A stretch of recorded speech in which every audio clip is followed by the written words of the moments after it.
I wouldn't even know how to do that. Like, where do I even? What do you have, a Mac or is it a? Camera resolution says standard definition 480p. Yeah. Oh, yeah. Here's full high definition 1080p.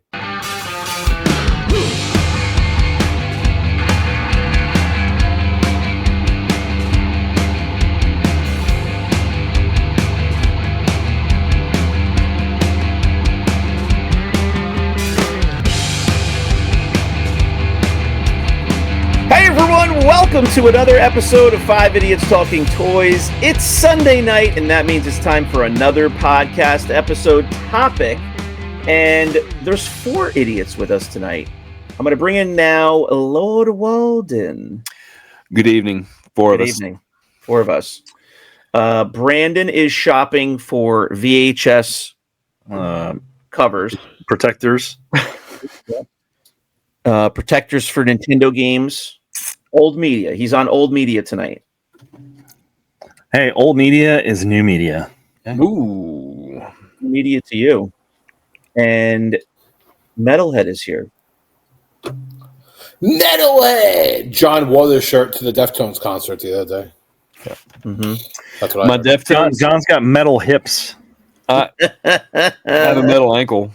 Sounds But about I right. bought a Deftones shirt, and I said, I'd like an extra large, please, and got back to the hotel, put it on, and it looked like I put on a kid's medium, a Charles Was it- medium. Was it an extra large? No, it was not. Sounds about right. Oh, How much you pay for the said- shirt? $40? It wasn't No. even an extra large No, on the they're label. 50 now. $50 for Yeah. a Deftones shirt? Yeah, and then Jennifer said, well, it's mine now. Wait, a T-shirt or a Like a T-shirt. Oh yeah. The last concert I went to was like a dude. month ago, and the hoodies were Jesus, what were they? $80, I think. Yeah. The regular T-shirts were $50, but it was the first time I saw a $50 concert shirt. Usually they're $40. Of Which course, is, we're going to blame the tariffs. I remember when they were 30. Now they're 50. 40 is already not 40, reasonable, I'm not used cheap. to Well, they were They were $50. 35 last year, and I think I bought the Metallica shirt for 40 Metallica shirts are usually in May. $50. Yeah, I went to go see 30 Seconds of Mars, and I believe there were $30, $40 there, too. Yeah. Yeah. Well, I showed you the Black Keys poster I got. That was the show where the T-shirts were 50 and that poster was 50. What? And I've never paid more. I've paid 40 for a poster, and I was like 50. And I would have loved to get a T-shirt. And I said, you know what? I don't think either of them should be 50, but I really want the poster because I'll have that forever. You rather can't than- outgrow a poster. Yeah, and I was just like, all right, I'm not gonna get a T-shirt. I'm just gonna get a poster, and it's $50. That's what it is, you know. Crazy. I don't like posters because then you feel. I have a oh Jesus, I don't remember what band it is, but Oh, here we I go. don't even have it up. Yeah. It's not even like on the wall. It's just rolled up in a tube. What's the point? Yeah, I have some space in my house to hang some more things up. By the time Shane puts but- that up, that band is no longer going to be playing. No. I mean, I have Oh, they've posters been around for 20 from years. this summer hanging on my walls already. Yeah. Speaking of band merch, Gum has some new band merch because they have a new album coming out that's going to drop October 31st. Oh, hey, are we Nice. going to get some T-shirts from that because we promote them? Nice. We use their song illegally. Are they coming out to California anytime soon? I'd like to see them. They're going to be in Texas. That does Yeah, me no they'll be good. there. They're planning in, I think in January, they're planning a West Coast tour. So, Oh, Texas. you'll let me know. yeah, I'll let you know for sure. Texas. All right, well, let's jump into the topic for this episode, and I think I'm going to throw it over to Chris. Chris is going to enlighten us. Enlighten us, Obi-Wan. Today's topic is we are going over the figure review, the next 4 figures in the Oh. collection. Well, No, we're not. Let's be honest. We were going to do that tonight, and we don't know which ones we didn't cover yet. We got to make a list. Like a bunch of idiots, we've just been picking them out of a hat. And now the hat is full of ones we did already. Now the hat is full of crap, and we don't know what crap we did and what Instead crap of we keeping didn't. the papers out with the ones we did, we put them back in the hat, so to speak. Yeah. So today's new episode is going to be the future of grading. And basically, I'm looking into the future. And basically, what we mean by that is the rising costs of grading, the lowering value of collectibles, and people dying and less people collecting. When they all come together and meet in the middle, what is it going to mean for grading? Oh, wow, people dying. Well, let's start at the lower level, I'll call it. The lower level of need to grade, and that's just regular collectors collecting figures, collecting whatever they collect, and don't need to grade anything, but you like how that looks on your shelf. You like the idea of getting a grade on a nice figure. Obviously, you don't know what you're going to get, but you like that whole process of sending them in, seeing if your guess is correct, seeing if you've picked out a good figure, and you just like to collect graded figures, but you like to do it yourself. What does that look like as we move forward here? We've talked a little bit about that recently in episodes. I think there's a number of factors: the cost, the time, what grades have been coming back lately. Where do you stand on that, Chris? I mean, in terms of the value in that process, Speaking of a collector like myself, I'm really sick and tired of sending stuff in and waiting 3 months on my item to come back, if not a lot longer. Most collectors are very impatient, and people just don't want to wait with their item out there. So that being said, though, there's also something else that we need to think about also, is that before COVID, prices kind of steadily inclined over the years.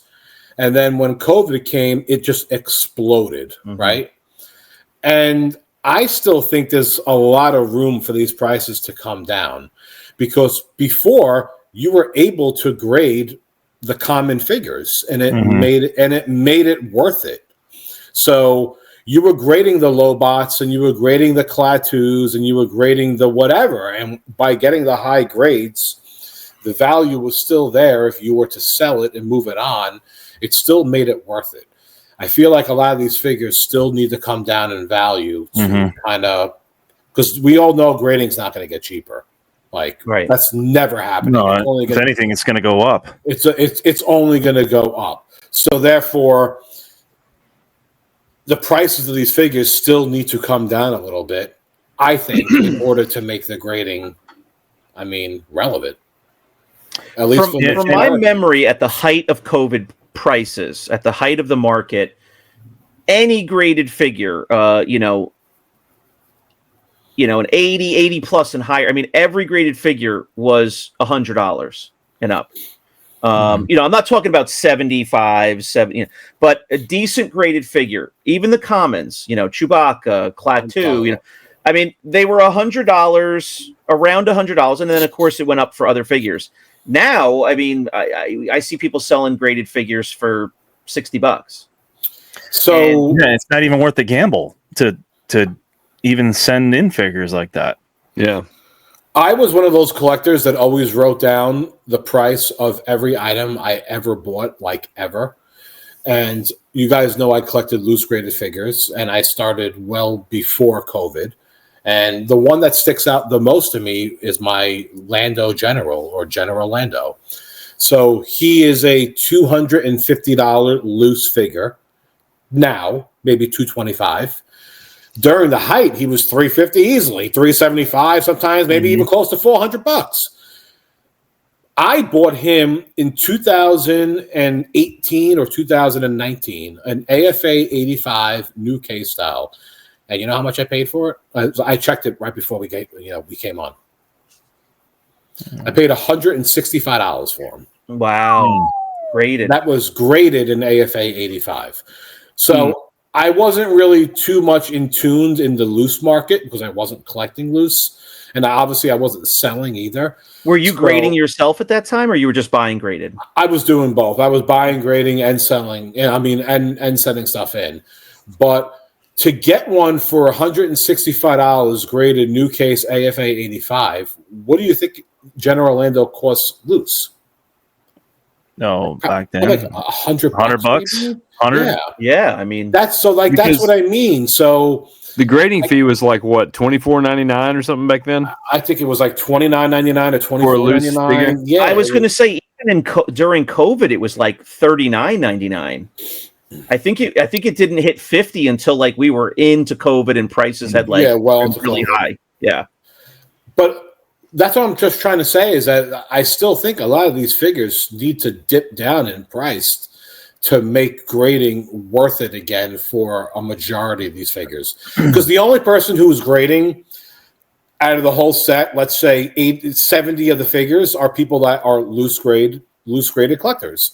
Or new collectors, probably, too. Yeah, or who just want to have a set for themselves. But a common person, or I know a large part of their business also, and again, I never did this, Charles did this, but a large part of their business always came from guys buying loose figures, grading them, and then flipping them on eBay or the pages. I hated doing that because I never wanted to wait 6 months for this stuff to come back. Like, No, your money, that's just you have all your money tied up, and and you're still hoping for a high grade. So I was money in motion is money at risk. Like, you don't want to have your money just sitting there, and then 6 months later you get the item back in, and now it's worth less. See, there was a period of time where even though Chris didn't want to sit and wait, that it actually ended up working out because you'd send the. This was a very short period of time. I'm talking about 2 years maximum, but you send the figure in. It's, let's say the figure is worth $100, and you're paying $50 to grade it. Well, by the time you get it back, now the figure is worth $130. Yeah. And then it's graded. So put another $10, $15 on top of that. Now you're selling the figure for $200. And so now you're making even more just because you were forced to sit on it while the market was going up. But once the market started going down, the opposite happened. But all those guys are not doing that anymore. Yeah. You know what I mean? Like, that's the whole point, is that guys are not doing that anymore. They're not sending in boatloads of figures anymore to get graded. Maybe Jeff Jacob is still sending in his piles of 1,000 figures or whatever. But you got to send in other guys are stuff, not doing that. Of course. If you got primo stuff to send in and get graded and you're going to get high grades, then it might be worth it. But again, you send in this primo stuff. Are you dealing with these, boneheads over at AFA right now? Yeah, with all the crap that they pull over there? No, you're going to go to CAS, and that's where I would go too. But then you're stuck with the stuff not being worth, because and that's what's funny is every time I search for a figure on like the ICC, I always see these prices come up from like 2017, and I'm like, man, look at the price of that figure back then. That is ridiculous. But now you're at the point where you could see 2020 and 2021 and do it the opposite way. Wow! I can't believe this figure wasn't. I can't believe that guy sold that in 2017. Like, message him, hey, you still got that figure for $15? It's worth $75 now. You know, and it's just like, and I know that's what's going to end up happening. Is that things are going to start coming down. I mean, you already see it.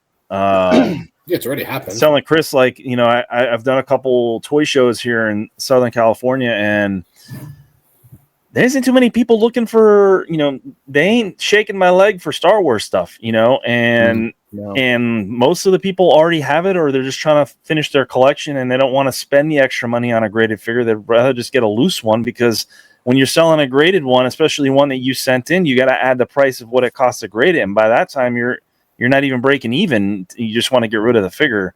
So it's not even worth it. But, I can imagine that some of these figures would probably head back down to, pre-pandemic levels of from 2017, 2018, eventually. And I think there's still some room to go on some of these figures. Long gone are the days of the $250 short V Gonk. Oh, yeah. Shane cashed in on that one. 100%. One of the things that I'm thinking of, though, is the view that we don't get as collectors at the grading companies. think about the figures they're getting. They must not be getting at all anymore, more than half of the characters. I mean, who would send in a Lobot or, well, I mean, I was thinking about this yesterday. They're not getting any of those now. It's like I feel like we should actually have Ross on and like to talk about this, because Ross would actually be the one guy that would sit here and honestly tell you. Like, he wouldn't sit here and like lie and just blow people's heads up. He would sit here and tell you the God's honest truth. Like, people are not sending in Lobots right now. They're sending in Vinyl Cape Jawas and double telescoping stuff and blue snaggletooth. Last 17's figures. Last 17 figures, maybe like white figures that are just really good condition, like Luke's and Leia's and Stormtroopers. But, I mean, I don't think people are grading most of these Jedi figures. Like, and, it's funny. I get these collections in, and I used to value all the figures the same way, however I would value them, of what I would offer. But now when I get to the Jedi figures, that, like, what I would offer is cut in half now, because I can't get rid of Jedi figures. No one wants them.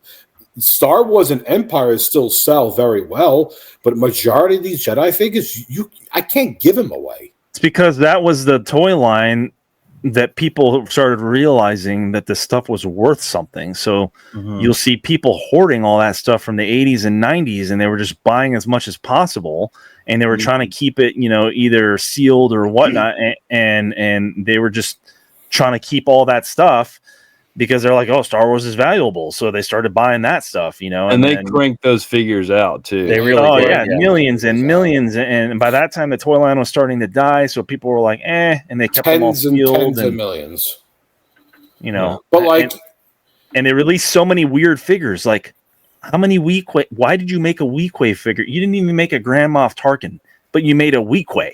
Yeah, you know what I mean? Like, why did you make 2 Klaatu figures? Yeah. I mean, the other day on our page, I literally had one of the most nicest Klaatu figures that I've ever came across in all of my collections. I can't get rid of it. I can't even sell it, and I refuse to. And I'm only talking about like a $15 price. Grade it. Yeah, grade it. Like with the weapon. Grade it. No, I listed it like 4 or 5 times. No one will buy it, but it's a guaranteed like 90 grade. You know where it is? It's sitting on my shelf now because I refuse to get rid of it because it's so damn nice. Yeah. I think the only things I would send into grade now, and I don't really care about the grade, is stuff that I'm trying to keep protected and encase it, some kind of weird stuff.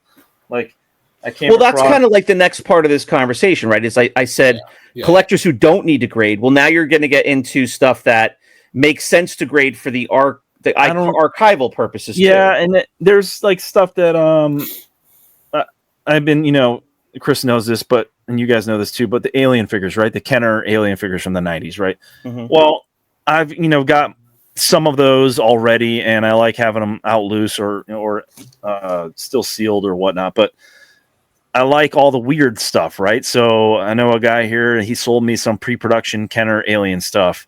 And I know a guy from another group that lives in the UK that I bought some as well. And I want to send in a couple of the pre-production figures side by side to have it graded and encased by CAS, if they still do some of that custom work, which I don't know, hit or miss if they do, but I think they'll start doing more of that now that where they're not grading a lot of them. Yeah, I mean, what else are they going to do, right? And I think they should hang their hat on that because I want to get those figures. I think I have 3 or 4 of them, and I want to put 4 aliens in a case together, and I think it would look amazing, and they're different color heads and different different body parts and stuff like that. And I have one of the aliens, I think it was the king crab alien or whatever, and it's non-sonic welded. It's in pieces, man. I just want to put that, get it not graded, whatever. I don't care. I could get a 40 for all I care, but it's encased and it's nice, and that's what I want to do.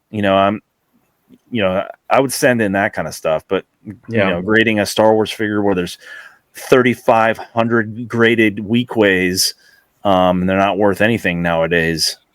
It's not $35.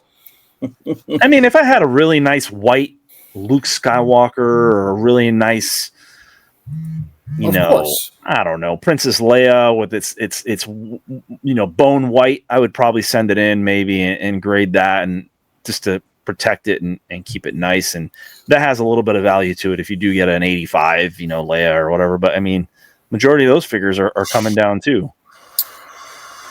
Yeah. People like to grade stuff also if they're collecting, because everyone likes to use the excuse, if I die, then my wife can sell them more easily and look up the grades and blah blah blah. I don't believe in that.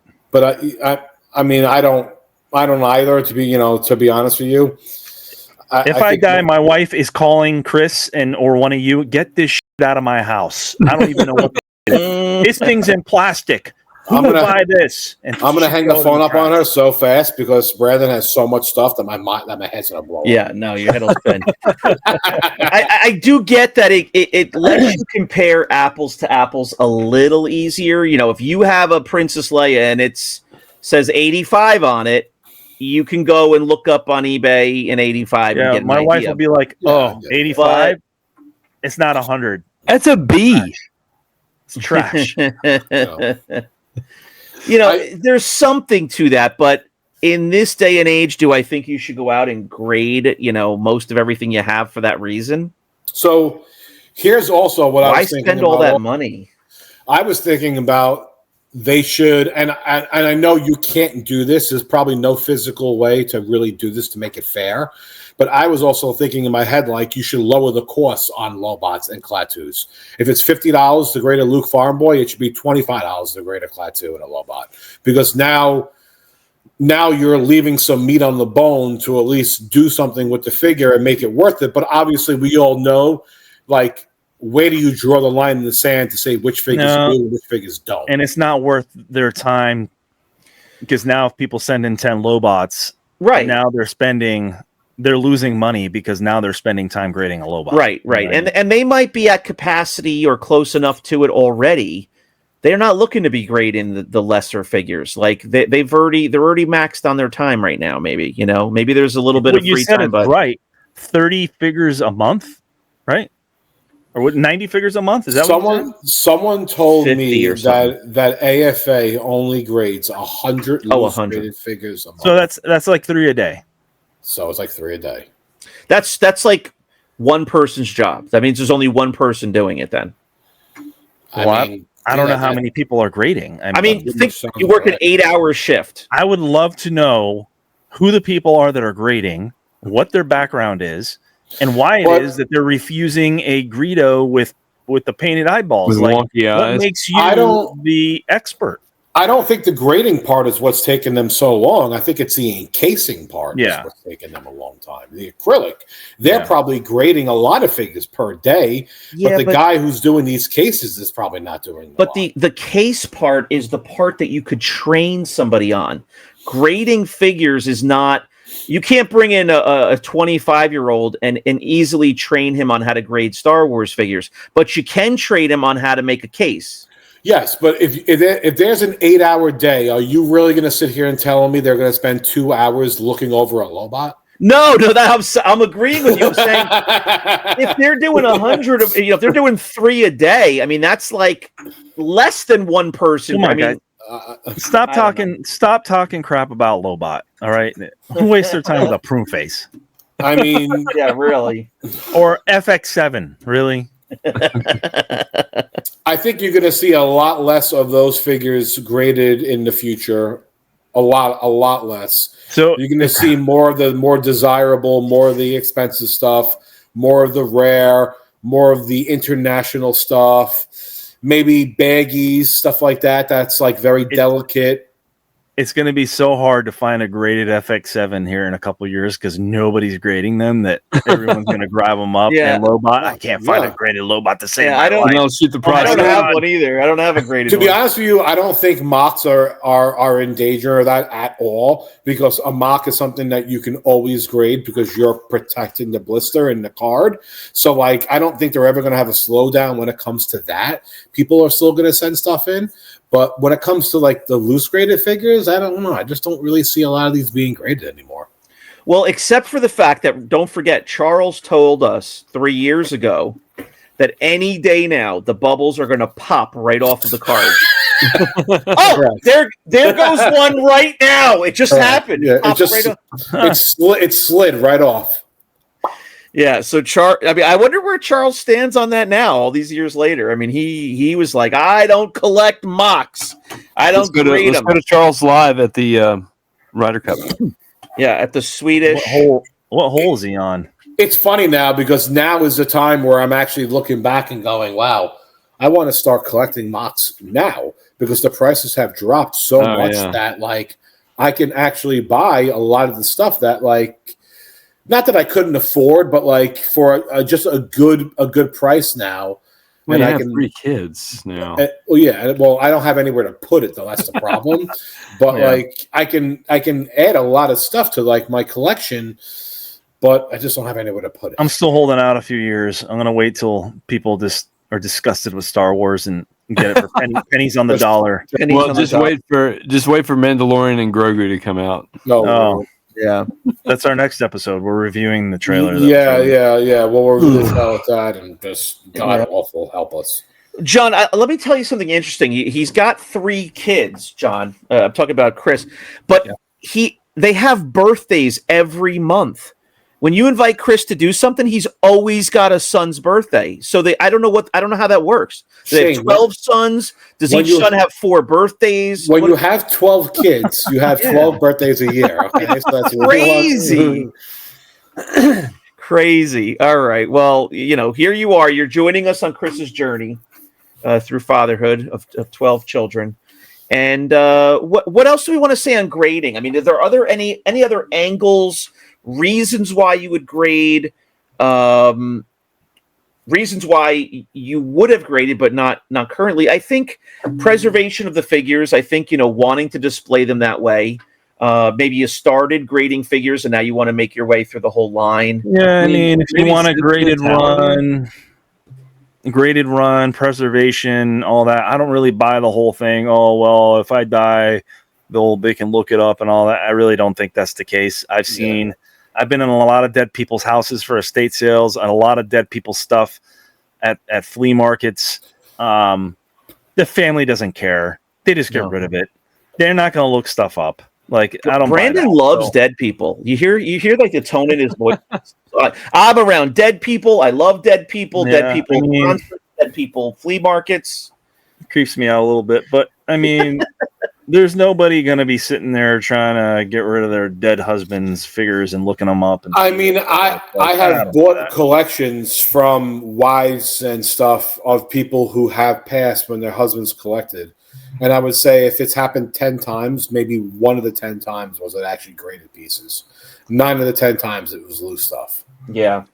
So again, like Brandon says, I don't really buy that excuse either, but that's just an excuse that a husband will tell his wife on why he's spending so much money on this stuff and grading and all that. Well, because when I die, it's going to be a good investment and all this kind of stuff.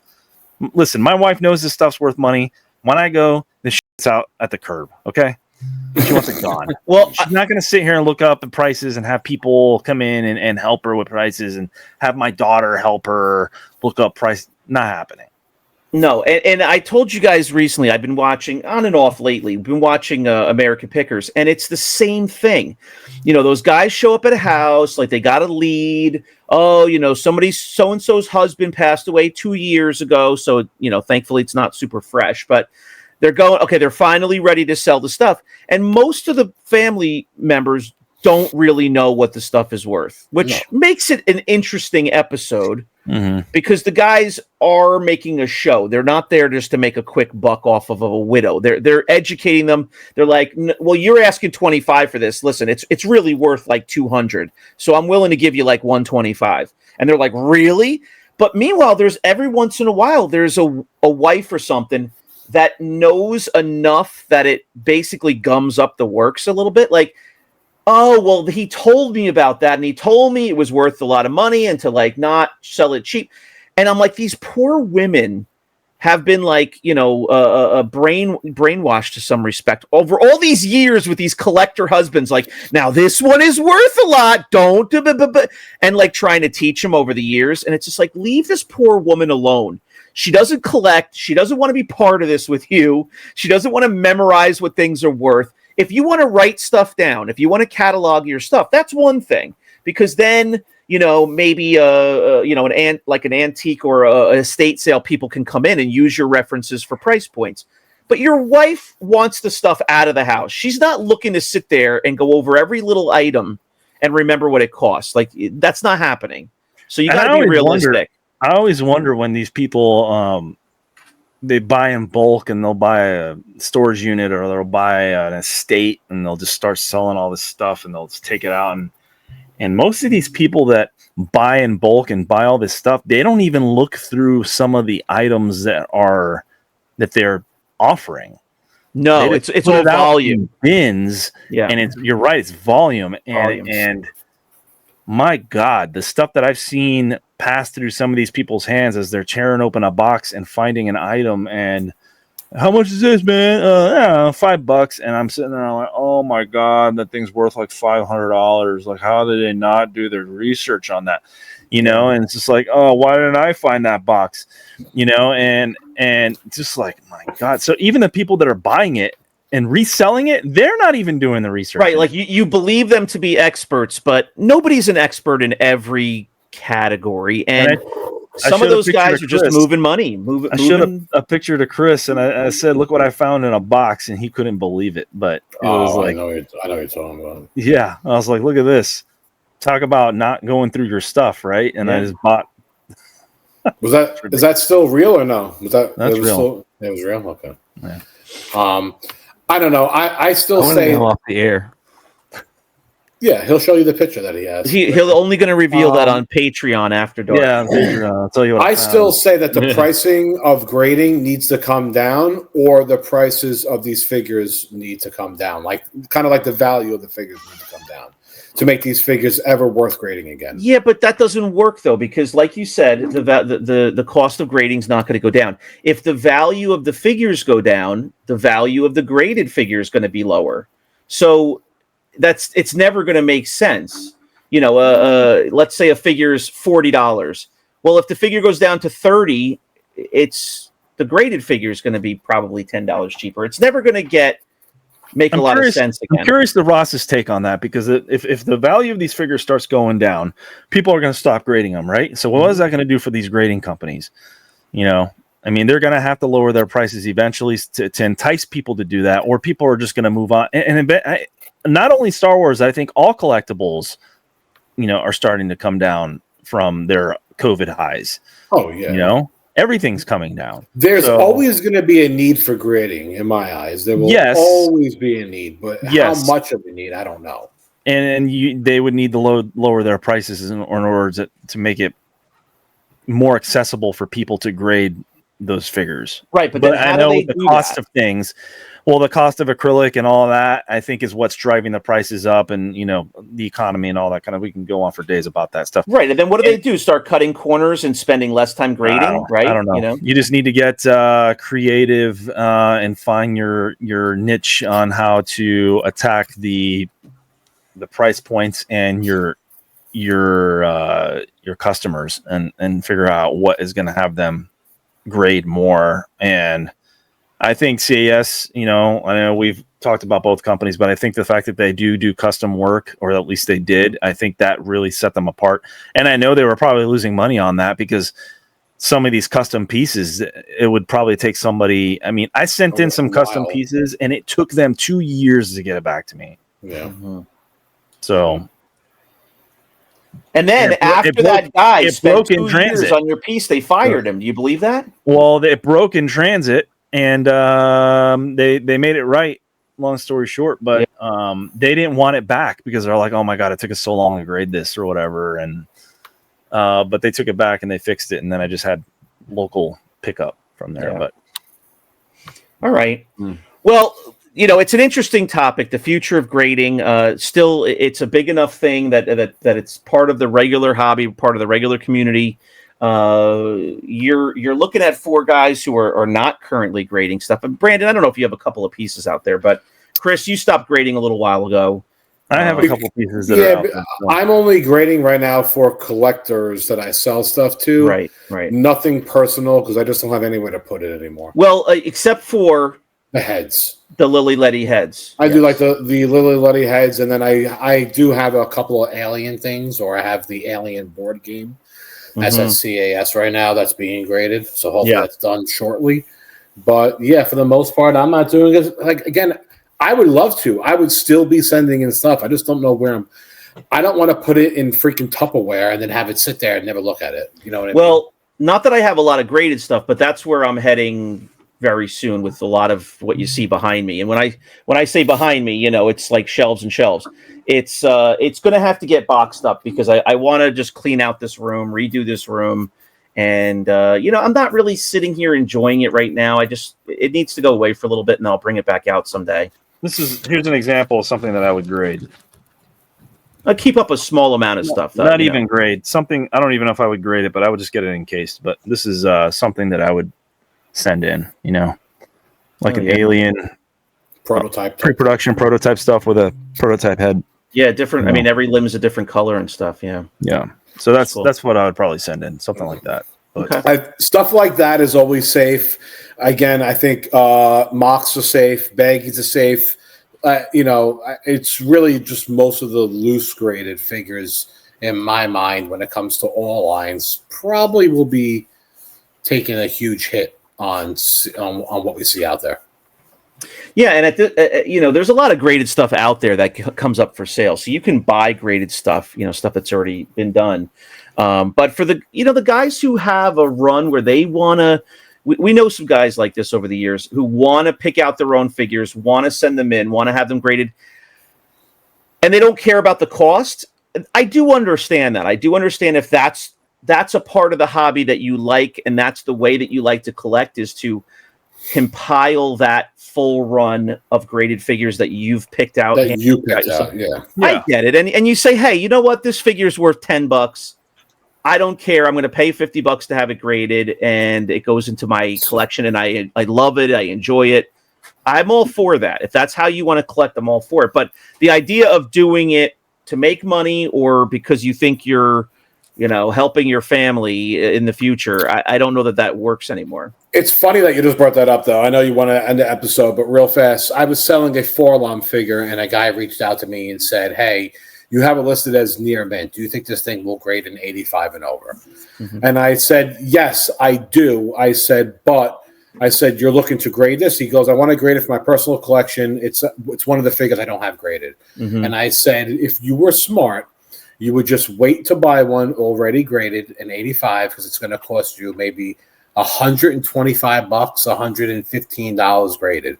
I said, now you're going to be spending $25 on a loose Forlom.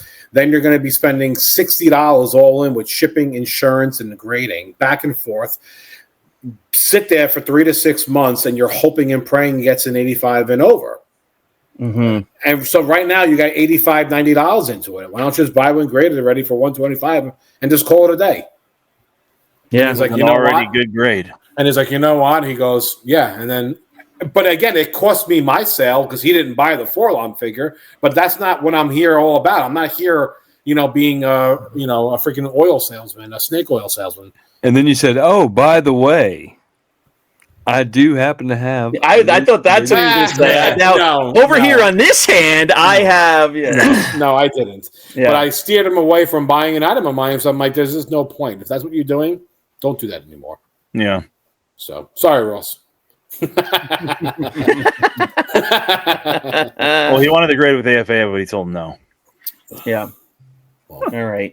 Well, that's going to do it for this episode. It's a topic that's going to continue on, how the hobby goes, the direction in terms of how many people are interested in the lines going forward, what the prices do. All of that's going to affect where grading goes, but it'll be an interesting topic to follow as we move forward.